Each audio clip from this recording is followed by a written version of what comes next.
Boa tarde, paz seja com todas. Que a bênção do Senhor seja no lar de cada um de vocês. Hoje é uma tarde maravilhosa e eu quero declarar as bênçãos do Senhor sobre sua casa, sobre sua família, sobre seus filhos. E em nome de Jesus, que a prosperidade seja sobre o seu lar e sobre a sua casa, a libertação, a transformação, em nome de Jesus. Hoje, o capítulo 7 do livro Ansiedade 3, do Dr. Augusto Cury. Já estamos no capítulo 7, olha como passa rapidinho. Ferramentas para proteger a emoção. Para proteger a emoção e irrigar a estabilidade das relações, faz-se necessário o uso diário de pelo menos 3 ferramentas fundamentais. Primeiro, doar-se, diminuindo a expectativa do retorno. Nós falamos sobre isso, e isso é uma ferramenta para você não sofrer depois. O indivíduo pode estar rodeado de pessoas o tempo todo, mas sempre será virtualmente solitário. Pode estar próximo fisicamente, mas entre ele e os outros haverá sempre um antiespaço. Isso ocorre porque, assim como ele não penetra nos personagens de um filme, também não o faz com os personagens concretos que rodeiam. Ele os percebe virtualmente. A Kelly falou que não está conseguindo entrar. Deixa eu só responder ela aqui. Virtualmente. É difícil estar em uma relação e não se frustrar. Pessoas carinhosas podem se tornar estúpidas em alguns momentos. Pessoas sensatas podem ser irracionais de vez em quando. É porque está numa relação, está todos os dias, né, ali, e a pessoa não consegue manter a máscara por muito tempo. Então, uma hora ou outra, aquela pessoa que é mais carinhosa, de vez em quando pode agir com estupidez, de vez em quando aquela pessoa mais sensata pode ser irracional de vez em quando. Pessoas generosas podem ser egoístas no momento de tensão. Pessoas que têm autocontrole podem vir a se tornar ciumentas se cultivarem o medo de perder. Às vezes aquela pessoa a gente fala, nossa, fulano é tão estável, mas se ela cultivar o medo da perda, ela se torna ciumenta. Em alguns momentos você também vai frustrar, ser incoerente e ter atitudes egoístas. Por isso, aprenda a doar-se sem receio para os filhos, o parceiro, para os amigos, mas diminua tanto quanto possível a expectativa do retorno.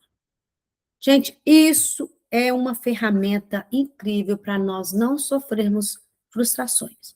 Diminuir a expectativa do retorno. Quem cobra retorno dos outros, ainda que merecido, pode mergulhar numa fonte de frustração. Quem espera que os outros paguem a fatura no mesmo valor dado, tornar-se-á, como vimos, um agiota da emoção. Deve haver retorno, é claro, mas ele deve ser espontâneo. Quem cobra demais sufoca. Quem espera o excesso, o retorno terá. Quem espera em excesso, o retorno terá ataque de ciúme ou crise de decepção. Fica mais barato e insuportável aceitar as pessoas do jeito que são, sem esperar que correspondam às nossas expectativas. No segundo momento, podemos ajudá-las a se reciclar.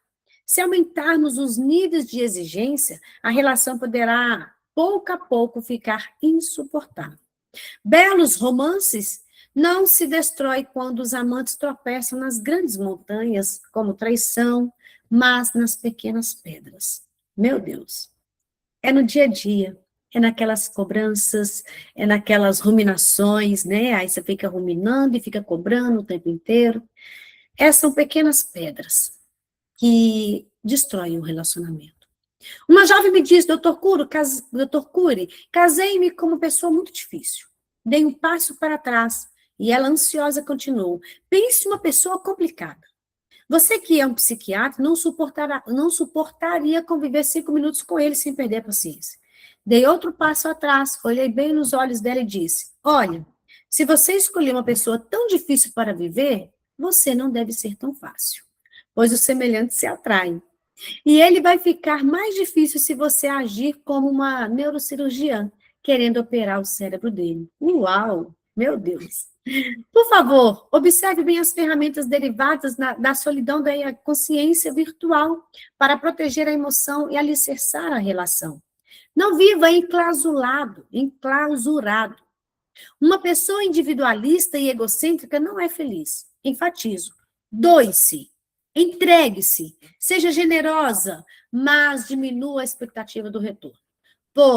Pois, se o eu não atuar, os íntimos são os que mais podem nos ferir. Vamos diminuir a expectativa do retorno. Vamos doar, vamos amar, vamos fazer o que é necessário. Mas não crie expectativa. Segunda ferramenta. A emoção não pode ter um cartão de crédito limitado. Se o pensamento é virtual e não pode se materializar no território da emoção, a não ser que o eu permita ou se omita. Nosso eu deve ser treinado a não comprar aquilo que não lhe pertence. A tese do eu deveria ser: podem me caluniar, me injuriar, me ofender, ter ataque de ciúme, porém não vou comprar o lixo social. Ele é virtual, ele não me pertence. Não vou transformar o virtual em lixo emocional. Ou seja, pode a pessoa falar mal de mim, ela que está falando. Eu não vou comprar esse lixo virtual. Está me ofendendo? Eu não vou comprar. É isso, vamos proteger o nosso eu, vamos treinar o nosso eu para não comprar aquilo que não nos pertence. Dá para entender que se tivéssemos um eu educado para ser líder da psique, gerenciar a emoção e aprender a ser um comprador responsável de estímulos estressantes, não teríamos entre 800 mil e 1 milhão de pessoas se suicidando por ano. Não teríamos a cada 4 segundos uma pessoa atentando contra a própria vida.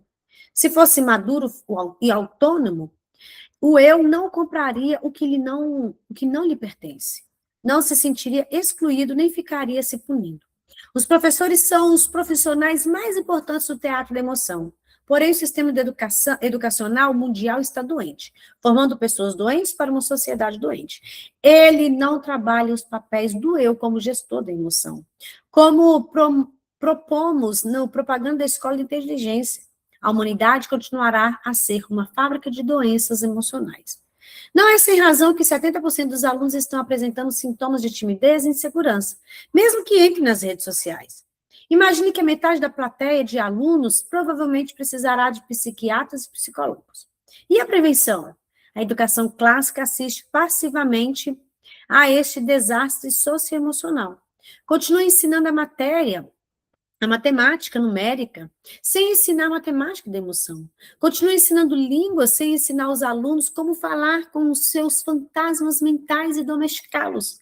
O eu mal equipado nas escolas e nas famílias torna-se um consumidor emocional irresponsável. Faz da sua mente uma lata de lixo. Compra tudo o que não é dele. Faz da sua mente uma lata de lixo. Há pessoas hipersensíveis, sem nenhuma proteção mental. Toda pessoa hipersensível pode ser ótima para os outros, mas sempre será péssima para si mesma. Sua emoção é como um cartão de crédito ilimitado. Quando recebe um olhar atravessado, ela compra e paga caro por isso. Uma crítica é absorvida com rapidez e estraga sua semana. Qualquer ofensa é vivenciada sem nenhum filtro e estraga seu mês. Uma traição interfere em toda a sua vida. Fica sofrendo aquilo para sempre. Para sempre. Olha só como que a pessoa que não tem um eu maduro, um eu responsável, ela compra qualquer coisa. Um olhar atravessado já perde o dia dela. Nossa, olhou para mim torto. Olha como que fulana olha para mim. Ah lá, tá cochichando de mim. Aí já fica. O que tá falando de mim? Olha, uma crítica. A pessoa absorve com tanta rapidez, estraga a semana. Gente, vamos ser maduras. Vamos ser mulheres com eu maduro, responsável. Quem tem ataques de ciúme é um péssimo comprador emocional. Alguns vão aos limites da irracionalidade. Se o parceiro olha para o lado, acha que ele está flertando com alguém. Se ele não responde a mensagem na rede social, acha que ele está sendo abandonado, que está abandonado ou desprezado. Se o parceiro se atrasa para chegar em casa, acha que está sendo traído. Às vezes, o eu está tão doente que não tem a mínima autocrítica. Nesse caso, deixa a emoção comprar todos os seus pensamentos e suspeitas absurdas. Talvez ele atrasa para chegar em casa por causa do trânsito. Talvez ele atrase para chegar em casa porque ficou até mais tarde no serviço. Talvez atrasa porque para chegar em casa são tantos fatores, o carro furou o pneu, aí a pessoa já fica, nossa, ele está me traindo, onde que está? Pelo amor de Deus, são pensamentos e suspeitas absurdas que está comprando e estragando a sua emoção. Fica comprando tudo. Só dele olhar no retrovisor, já acha que está olhando para alguém. Meu Deus do céu, isso não é vida, gente. É complicado. Se a emoção estiver à frente do eu, gastando energia cerebral, comprando ingenuamente todos os estímulos estressantes, nossa mente entrará em colapso. Quantas pessoas estão entrando? Por quê? Porque está comprando tudo. A mente vai comprando tudo. Acorda, fadigados. Teremos dores de cabeça, a pessoa tem dor de cabeça e dores musculares, tudo doendo. Sofreremos pelo futuro, ruminaremos as mágoas e as decepções do passado. Teremos insônia ou sono de má qualidade. Sei que milhares de leitores precisam se reciclar. Caso contrário, a vida deles será um eterno inverno. Nem os ataques de ciúmes devem ser comprados. Uma pessoa madura não compra o que não lhe pertence. Uau! Terceira ferramenta. O eu tem de gerenciar a ansiedade para ser autor da sua história. O ser humano é invariavelmente um ser social, porque a consciência virtual o leva a ser dramaticamente só, profundamente solitário, por se conscientizar do mundo virtual, nunca incorporando sua realidade. O ser humano desenvolve uma ansiedade vital saudável que o impede a procurar a essência nunca alcançada das coisas e das pessoas. Essa ansiedade vital gera uma força incontrolável e inconsciente que motiva cada um de nós a ter um parceiro, filhos, amigos, construir personagens na nossa mente, elaborar personagens nos sonhos. O homem sábio, ou seja, o homem sábio, procura de todas as formas, com toda a sua energia, inclusive inconscientemente, fugir da maior de todas as solidões. A solidão paradoxal da consciência virtual. Sua consciência o coloca em contato com o universo, mas entre ele e o universo conscientizado há um anti-espaço, um espaço intransponível que o leva a querer abraçar o mundo. A consciência virtual gera um desejo inconsciente e irrefreável de se relacionar. Ou seja, ter um caso de amor primeiro com a própria pessoa, olhar para dentro, ter interesse de ficar consigo, né? Olhar, você pode ter esse momento a sós, e essa consciência virtual vai gerar um desejo inconsciente irrefreável de se relacionar com as pessoas. Sei que é dificílimo compreender esse fenômeno. Inclusive, é muito provável que a maioria dos psicólogos, psiquiatras, filósofos o desconheça, mas ele é vital para entendermos tanto o funcionamento da mente como o processo de construção das relações sociais. Compreender esse fenômeno pode ser chocante. Alguém diria, parece tristíssimo saber que estamos sempre sós, por mais próximo que estejamos das pessoas. Contudo, no fundo, essa solidão da consciência existencial não é triste. Ela é uma fonte de alegria. É você saber ficar com si mesmo, com você mesma.